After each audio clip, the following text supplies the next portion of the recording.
La pose de son filtre à particules rapidement effectuée, Olivier surgit une fois encore avec une bonne nouvelle concernant l'approvisionnement du fameux raccord d'alimentation de la pompe à gasoil.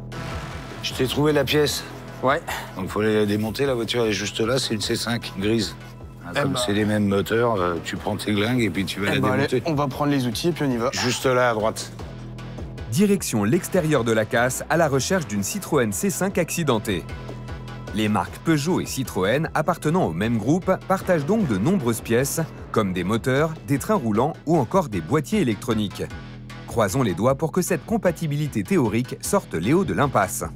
Olivier, il m'a trouvé une voiture. Bon, on va perdre un peu de temps à démonter, mais ça va bien se passer. Tout comme Jimmy quelques minutes plus tôt, Léopold s'attaque au démontage de son précieux raccord. Une pièce en apparence banale, mais en réalité d'une rareté extrême dans une casse du fait de sa fragilité. Le tuyau là, en avoir dans une casse, c'est pas super simple. Parce qu'il est un peu mal placé, on est près d'un ancrage pour lever le moteur. Et du coup, ça se casse assez facilement. Jimmy a eu le même problème que moi. Bien faire gaffe à pas avoir de problème là-dessus. Conscient qu'il n'a pas le droit à l'erreur, Léopold prend toutes les précautions afin d'éviter d'endommager la seule pièce de rechange dont il dispose.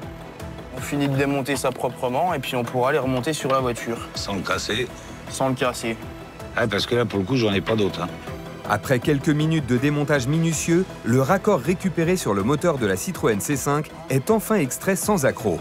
Reste à espérer qu'il s'adapte parfaitement au bloc de sa 508.